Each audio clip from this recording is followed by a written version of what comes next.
नमस्कार मेरे प्यारे दोस्तों, एम्बिशन क्लासेस आगरा के ऑफिशियल यूट्यूब चैनल में आप सभी का स्वागत है। आज हम लोग देखने जा रहे हैं ग्रामर का इंट्रोडक्शन। जैसे कि आप सभी जानते होंगे कि ग्रामर अंग्रेजी का एक बहुत महत्वपूर्ण अंग है, लेकिन ग्रामर के अंदर कौन से अंग होते हैं जिनके बारे में हमें सीखना होता है। कॉम्पिटिटिव एग्ज़ाम्स हों या फिर एकेडमी की स्टडी हो, अंग्रेजी भाषा बहुत आवश्यक है।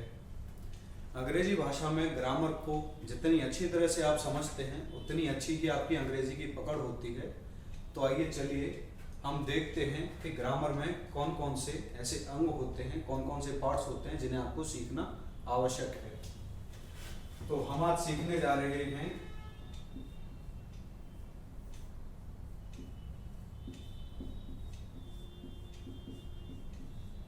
Introduction of grammar.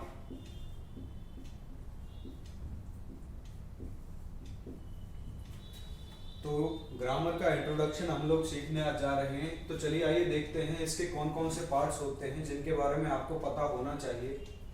सबसे पहला जो जरूरी अंग है ग्रामर का, जो आपका स्ट्रॉन्ग होना चाहिए, वो है आपकी वोकैबुलरी।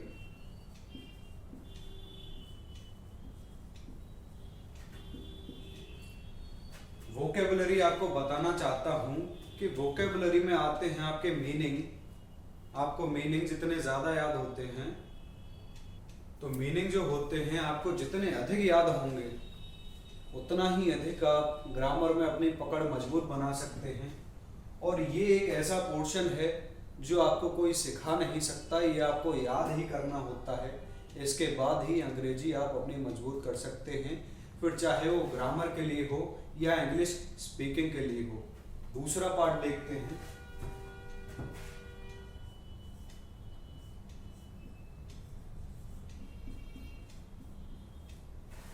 आर्टिकल। आर्टिकल दोस्तों बहुत ही आवश्यक होते हैं ग्रामर में सेंटेंसेस के लिए, जिसमें ए, एन और द आते हैं। इसके बारे में भी हम आगे विस्तार में जानेंगे। तीसरी चीज जानते हैं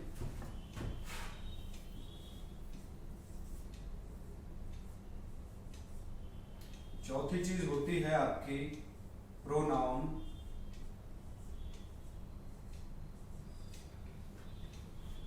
पांचवी चीज होती है आपकी वर्ब। इसके अलावा आपकी छठी चीज होती है एडवर्ब। सातवीं चीज आपकी होती है नॉन फाइनाइट्स।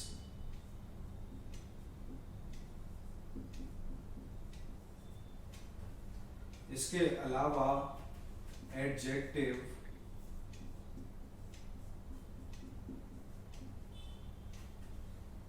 इसके अलावा आपको जानने की जरूरत होती है प्रीपोजिशन के बारे में।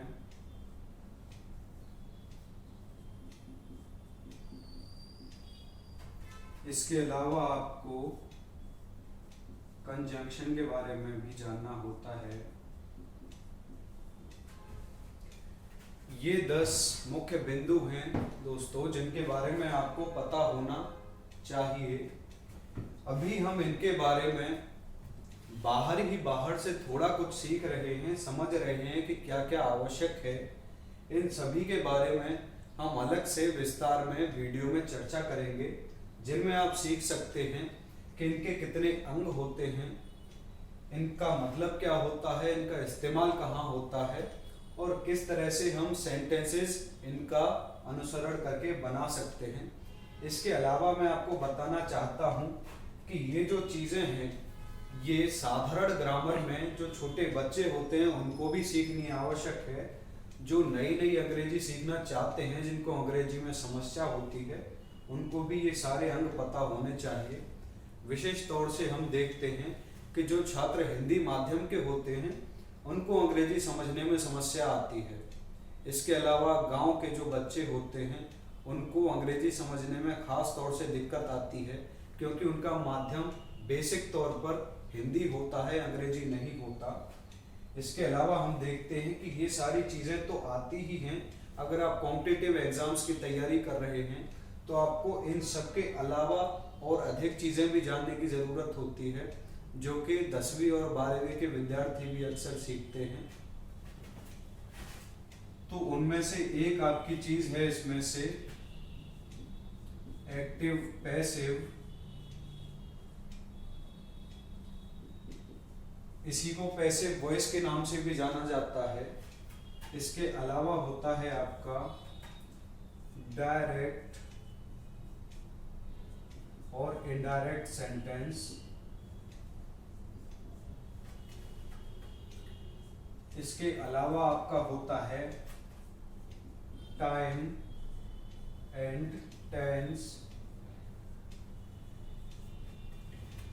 तो ये हैं आपके जो आपको सेंटेंस बनाने के लिए बेहद आवश्यक हैं। लेकिन ये भी दोस्तों आप तभी बना सकते हैं जब सर्वप्रथम आपको इन सभी का अच्छे से ज्ञान हो। और इनमें जैसे कि मैंने आपको बताया कि वोकेबुलरी आपको सर्वप्रथम तैयार अपनी करनी होगी। आपको देखना होगा कि कौन से मीनिंग ऐसे हैं जो आपको याद नहीं है। आपको अधिक से अधिक अंग्रेजी की किताबें और समाचार पत्र, न्यूज़पेपर पढ़ने की आवश्यकता होगी। उसमें आप देख सकते हैं कि कौन से शब्द ऐसे हैं जो आपको नहीं आते। आप एक अलग नोटबुक बना सकते हैं, उसमें उन शब्दों को नोट कर सकते हैं और उन्हें लर्न कर सकते हैं। उन्हें याद करने के बाद ये सारी चीज़ें आपकी धीरे धीरे बेहतर होने लगेंगी। इसके अलावा मैं आपको बता दूं कि कंपटीशन का जब एग्ज़ाम होता है तो इसके टेंसेस, सेंटेंसेस दिए जाते हैं, उनमें कुछ एरर होती हैं जो आपको पहचाननी होती हैं। इन सब की एरर होती हैं जो आपको पहचाननी होती हैं, और अगर आप उनको पहचान सकते हैं तो आपका उत्तर सही हो जाता है, जिससे अंग्रेजी में जब एग्ज़ाम आपका जो होता है उसमें आपके मार्क्स अधिक आने की संभावना होती है। तो सर्वप्रथम इन 13 चीज़ों के बारे में आपको अच्छे से पता होना चाहिए।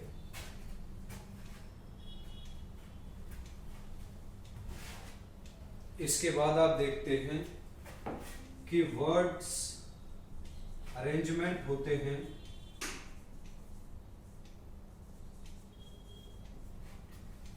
जैसे कि दोस्तों आपको बताया कि वोकेबुलरी सबसे ज़्यादा अधिक आवश्यक है। अगर आपकी वोकेबुलरी कमज़ोर है तो आप कभी भी अंग्रेजी अच्छी तरह नहीं सीख सकेंगे, न बोल सकेंगे। जितने अधिक शब्दों का आपको ज्ञान होता है उतनी ही अधिक बातें आप कर सकते हैं, बता सकते हैं, जान सकते हैं, सीख सकते हैं। तो ये सारे कुछ कॉमन विषय हैं। इनके अलावा बहुत सारे विषय ऐसे होते हैं कि जब हम इनको पढ़ेंगे तो इनके अंदर हमें उनके बारे में जानने और सीखने को मिलेगा। तो सर्वप्रथम इनके बारे में हम अलग से वीडियोस बनाएंगे जिनमें डिस्क्रिप्शन में इनके बारे में हम आपको बताएंगे। अगर ये जानकारी आपको पसंद आई हो तो इस जानकारी को अपने दोस्तों के साथ शेयर करें वीडियो के माध्यम से। वीडियो को लाइक करें, शेयर करें और हमारे चैनल को सब्सक्राइब करें। अगले वीडियो में आपसे पुनः मुलाकात होगी एक टॉपिक्स पर पूरी तरह से डिस्क्रिप्शन में चर्चा करने के लिए। तब तक के लिए आप सभी को नमस्कार, अपना ख्याल रखिएगा, मिलते हैं।